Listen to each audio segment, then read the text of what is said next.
Good morning, dear students. So, in the last video we have seen that there are the different types of system, and the systems are open system, closed system and isolated system. So, today let us see the first open system. Right? So, what is open system? For it, let us consider an example. So, here I have taken a water container which is filled with water, and heat is applied to it. Now see here, when I took the water, the first level was here L1, and after applying the heat, after some time, the water start evaporating and they start escaping out. Vaporization start taking place. So what happened? This level has decreased up to L2. We can see here that the level is decreased from level 1 to level 2. That means the volume is decreased, right? So we can say that the mass is decreased, and at the same time the vapor is escaping out. That means the heat which is attained to the water is also in the form of heat energy is escaping out. So what is happening over here? Both the property, that is the mass and heat energy, both are exchanged in the system. So such system is termed as open system, right? So what we can say that a system in which both matter, or we can say mass and energy, both are exchanging is termed as open system. One more example also I have given here. This is a test tube. A test tube is filled with zinc granules and H2SO4 is added in it. As soon as zinc granules, a metal, is reacting with the acid, you know that in 10th standard you have learned these chemical properties. When acid reacts with metal, hydrogen gases evolved, leaving after the salt. So here salt ZnSO4 is left, and we can see the fumes coming out, vapors coming out in the form of gas, that is H2 gas, right? So what is happening over here also? Here the H2 gas is escaping out and it is giving its heat to the surrounding. This is our system and it is giving to the surrounding. So exchange of heat energy is taking place, right? So it is also termed as open system. So remember, where the exchange of mass and energy both takes place, it is open system. Then what is closed system? So here also one example we will see, right? As I am telling that it is a morning time, good morning. So let's have a hot tea cup, right? So here is a hot tea cup and it is covered with the lid. So what happens here? As it is hot, the vapor from the hot tea will start coming up. But because of the lid is here, you see the vapors are sticking to this, or they are heating the lid and they get condensed. So they are forming the droplets and they are then falling back also. So here what happens? After some time when you will see, or when you will take a sip of this hot tea, it won't be that hot. Gradually it becomes cold. Cold, that means not icy cold, but it will become as a normal temperature. So here what happened? The amount of the tea in the cup will remain as it is. So won't change any mass. But there will be a gradual transfer of the heat energy, and so this type of system is called closed system, right? So what takes place here? A system in which only transfer of mass takes place, it is termed as closed system. A system in which only energy transfers but no transfer of mass takes place is termed as closed system. I told here the mass, that is the amount of the tea, will remain as it is, so no loss of mass. But gradually the tea is hot, then becomes warm, and then it becomes cold, not as normal temperature. One more example. Here is a test tube, and in it calcium carbonate is filled up, right? And it is sealed from the top. Now heat is applied to it. What happens? Again, recall your thermal decomposition of 10th standard. What happens? It gives calcium oxide and carbon dioxide gas. But see here, as it is carbon dioxide gas, it need to escape out. But here as it is sealed, it will not be able to escape out, right? So in this case, due to thermal decomposition, carbon dioxide gas evolves but will not escape. So it is an example of closed system, right? And the next is isolated system. Isolated system, here is again an example of a thermos flask in which we put hot tea. What happens in thermos flask? Our tea which is hot, it will last long for 4 hours, 5 hours or 6 hours as per the insulated system's capacity.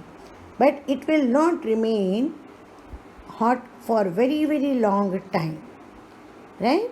So what happens? A system in which neither mass nor energy transfers, right? Then such is isolated system. What happens here? The hotness of the tea gradually becomes cool according to the normal temperature. But mass of the tea inside and the energy of the heat is not transferred to the surrounding. Both remains within.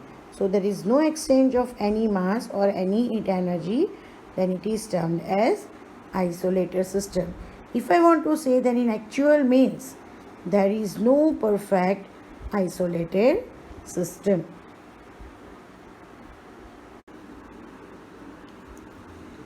But in chemical processes, the property, isolated terms and conditions are taken to make possible required isolated system.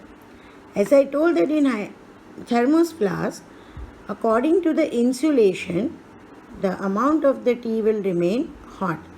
If the insulation is more, then it will remain for the longer period hot. Whereas if insulation amount is less, the hotness will be for the less time. But what is there in chemical processes? Chemical processes, for certain processes we need completely isolated system. Then the properly isolated terms and conditions are followed and the required amount of the isolated system is made favorable. So for such a system, which type of system? Isolated system, macroscopic properties are considered, and these microscopic properties are related to the thermodynamic variables. My dear students, please take care. In thermodynamics chapter, as I told yesterday, you will come across different varieties of terms as well as definitions. I told few definitions will not be asked any time in the exams. But to understand few more concepts of the thermodynamics, you have to take care of those definitions and those new terms. Now see, as and what, when we are discussing new terms, again one more new terms are coming. Here for us again two more terms are there, macroscopic properties and thermodynamics. Looking to the word macro, macro means for more, micro means small, macro means big. So when the properties is in the relation of the large amount, here I will use the word bulk amount, right? Then it is macroscopic. And what are the thermodynamic variables? Those variables which vary for the thermodynamic processes. When I say thermodynamic, then recall yesterday's word, thermodynamic, heat related energy, that is thermodynamic. So what are those variables? Pressure, temperature and volume, right? The variables which are used to define the state of a system are termed as thermodynamic variables. They are pressure, temperature and volume, right? Why they are considered as thermodynamics? Again, I have given one example. This is a room and a room is filled with the gas. So within this or a portion is the system, this surrounding, and this is the boundary. Now here, if temperature is kept constant, then what happens? And pressure is increased. See both the condition. Temperature is constant and pressure is increased. The volume of gas will be decreased, or we can say compressed, to be liquefied. So the state of system is changed from gaseous to liquefaction, and so PTV are termed as variables of the system. And now macroscopic means study of bulk that is about more things. In a system, only one atom is not to be considered. There is to be considered many atoms, and many atoms, so it is a bulk. So here our bulk is a system, right? The properties of a system which arises due to the bulk of a system. The properties of a system which arises due to the bulk of a system are macroscopic properties. See here, when I am asking of this whole room is filled with gas. So are we there to consider only one atom? No. So we are in need to consider the whole amount of this gas, that is the bulk, and the system is of bulk is considered here as a system, and the properties which are related to such bulk system are termed as macroscopic properties. Now macroscopic properties are of two types. One is the extensive and another is the intensive, right? 1 mark question, 2 marks question, sometimes they are asking in the board question paper as well as in your competitive exam also. So what are extensive property? They will not directly ask like this, but they put some quantity, some property in front of us, and they will ask whether it is extensive or intensive. We are in need to keep in mind one thing, that if the property depends upon the mass, right, then they are extensive, and if they are not depending on the mass, then they are intensive. This we are in need to think, right? So what is here? Those properties whose value depends upon the size and atom of a substance, amount of a substance, that is mass of a system, is called extensive properties. Mass, volume, surface area, internal energy, enthalpy, entropy, these are all the properties which are considered as extensive because they are depending on the mass. Whereas temperature, viscosity, surface tension, refractive index, dielectric constant, they are not in the relation, or they are independent of the mass, so they are intensive properties, right? But now here it happens that sometimes when derived properties, you know, now as per the physics you have learned, right, in the first chapter also you have seen fundamental and derived properties. The properties which are calculated or which are suggested on the basis of the fundamental properties are termed as derived. So sometimes when derived properties are to be considered from extensive, then fundamental properties are considered intensive. So what is here given? Sometimes it happens that when derived properties from extensive fundamental properties are derived, then they are intensive. So if we consider fundamental properties, then they are extensive. But derivation of extensive fundamental gives intensive. And it is given by a rule that ratio of extensive property to extensive property is always intensive. That means density is derived unit, mole fraction is also derived unit. So they both are intensive. Why? Because the terms from which they are derived, they are extensive. Now see, dear students, as the rule told, ratio of extensive property to the ratio of extensive property is the intensive property. For what? For the derived properties from the fundamental properties. So I give the example that density is intensive property. But let us see, really it is intensive? So density is equal to mass by volume. Now if we consider mass, then what I told, extensive properties are those which depends on the mass. So mass itself depends on the mass. So it's an extensive property. What about the volume? Volume is also an amount of the moles into the terms of liter, milliliter, or according to that, if we say, then it also depends upon the amount of the substance. So it is also the extensive property.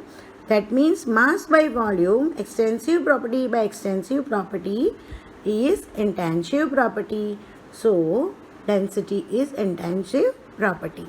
In the same way, mole fraction. Now what is mole fraction? Amount of number of moles of A substance upon total amount of number of moles of A plus number of moles of B. So here now it is amount of number of moles. So again extensive property. Total amount, that is also extensive property. Ratio of extensive to extensive property is intensive. So mole fraction is also intensive property. One more example we will see here. As I told that 1 mark, 2 mark question or in competitive exam of JEE, NEET, they are asking the question, they are asking in this manner, that how the force is extensive and pressure is intensive. So if it is 1 mark, we will have to explain in this manner that force is extensive but pressure is intensive because force is equal to pressure exerted upon unit area. Now what is pressure? Then force into area. But here if we modify force, then what is force? Force is equal to mass into acceleration. So again see what came? Mass. Thus F depends on mass of a substance. So it is extensive property, but pressure do not depend on mass of substance. Then it is intensive property. So this is about the extensive and intensive property. Now let us go to the new terms of the thermodynamics. It is about state of a system. In the very first video we have seen about system and surrounding. Now here we will discuss about the state of a system and the state variables, right? So in general we know that matter exists in solid, liquid and gaseous state, which depends on the force of attraction between molecules, and that is termed here as state of system. Whatever our states of matter we have learned, now that only matter, states of matter, we will understand it them in the term of state of system. That means what is a system, whether it is a solid, liquid or gas, into the chemical reaction. Thus, conditions or existence of a system at a room temperature is going to be a state of a system. So whatever the conditions or existence of a system is at a room temperature, just now I told that while doing the chemical processes, if our substance is in solid form or a liquid form or a gaseous form at that normal room temperature, then that system is termed as state of a system. And thermodynamic variables, pressure, temperature, volume, are also termed as state variables. See, just in the previous video we learned that pressure, temperature, volume are thermodynamic variables because they are in the relation of the heat energy. I gave the example that if temperature is kept constant and pressure is given very high, then the gas is compressed and its volume is decreased. So they are related with the heat energy, so they are thermodynamic variables. But they, at the other hand, are deciding the state of a system, so they are also considered as state variables, right? PTV are also termed as state variables because they bring about exchange or a change in a state of function. See here an example, very simple example. If temperature changes, then state also changes. Right? With increase in the temperature, solid changes to liquid. Still increased temperature, liquid changes to gases. Also, if pressure is increased, gaseous state is compressed to liquefy. We can say gaseous change to liquid state. Now, these pressure, temperature and volume, remember or recall where we have learned them that they are interlinked in the previous chapter, chapter 5, where we have learned about the different gas laws, Boyle's, Charles, Gay-Lussac's combined gas law, ideal gas law, and all these laws showed that P, T and V, pressure, temperature and volume, are interlinked variables, right?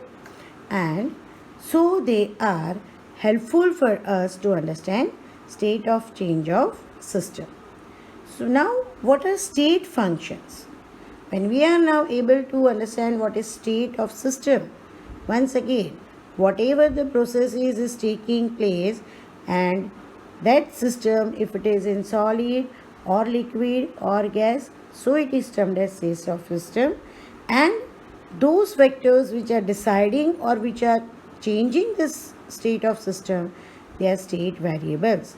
Now, with the help of this state variables and system, some work is done and they are termed as the functions, and as they are, because of the different states, they are termed as state functions. A property of system whose value depends only on the initial and final states are state function, right? They are not worried how the product is obtained by the reactant, by which process, by which methods, 2 step, 3 step. They are independent of the path from where it has existed.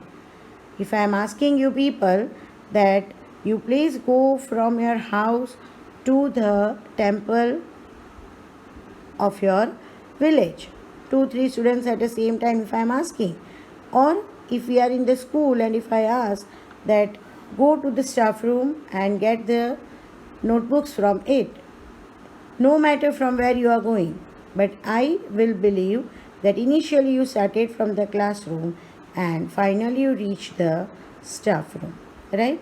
So when there is no independent matter of the path and how the product is obtaining from the reactant, that is a not matter of the state of the functions.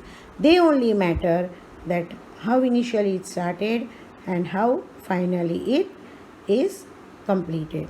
So those all values which depends on initial and final factors are state functions. They are enthalpy, internal energy, entropy, which we are going to learn in the next videos, right?